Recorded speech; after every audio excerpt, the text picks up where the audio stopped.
How do you know if you can utilize Campground or Marina Wi-Fi in your travels?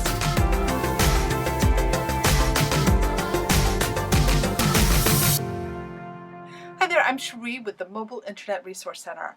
And one of the top questions we have fielded over the years is how to best utilize the Wi-Fi that is offered at your RV park or marina. And so many of them advertise Wi-Fi, and so many of us have problems getting usable performance out of that Wi-Fi network to get done what we want to get done. You may go and run a speed test, or you try to stream a Netflix video, or you're trying to get work done and you're getting buffering, things are slowing down. And we get the complaint all the time in the groups that we host, help, I'm getting really bad Wi-Fi signal, how can I improve it? Well, it's not always the signal that is the problem. At our current location right here, I'm actually getting full signal strength on the Wi-Fi that I'm connected to here at our marina. But as you can see, I'm only getting a little bit over 1 down and 1.7 up. And that's okay for basic web surfing, but I'm certainly not going to be doing a video conferencing call. I'm not going to rely on that for work. And I'm certainly not going to be getting my Netflix fix this evening on the marina Wi-Fi. But is there anything that I can do to improve it?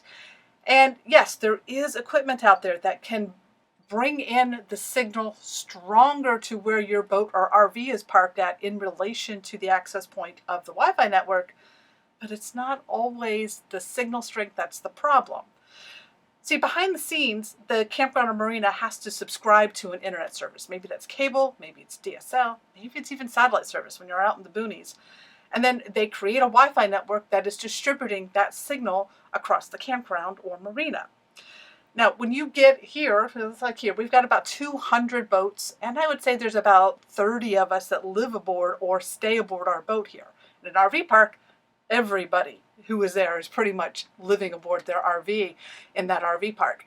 And that means everyone there who is tapping into that internet source, that bandwidth is being distributed to everybody in that RV park.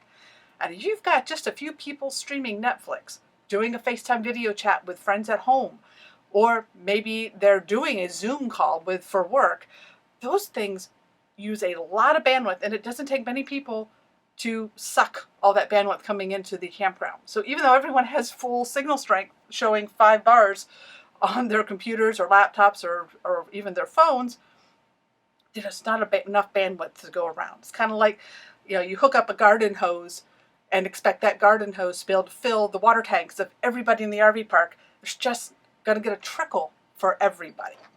So before you go looking at gear that you can use to get a better signal, first see if the Wi-Fi network itself, if the backhaul, if there's enough for you. And that's what we call a Wi-Fi Worthiness Test. And instead of checking the speeds at your RV site or your boat site, physically walk up with one of your devices, connect to the access point right close to it. If your surfing experience gets better, if you're getting better upload and download speeds, well, then there's a chance that Wi-Fi extending gear can improve the signal. But if it still sucks, you can't improve sucky. You can't improve that backhaul to your site. It's just not going to happen. All the gear in the world is not going to make it better. At that point, you need to seek other options for your internet options. And that's when you get into options like bringing your own cellular or satellite service. And we have guides to all of that stuff. But if you are in one of those lucky spots where it is just truly that you are further from the access point and a stronger signal would help bring that performance back to your site, well, there is gear out there. And we have a guide to that at mobileinternetinfo/Wi-Fi, and you can look into options like WiFiRanger, Alfa, Ubiquiti, and a whole bunch of other equipment that's out there that can help you bring in a stronger signal than your laptop or phone or tablet can on its own. So, but first, do that Wi-Fi worthiness test. Make sure it's even going to be worth the effort and the cost to bring that equipment in. These videos are brought to you by our premium members, our mobile internet aficionados. They make it possible for us to track this news and create these videos. If you like this video, please give it a thumbs up, leave a comment, subscribe to our channel, or better yet, consider becoming a member yourself.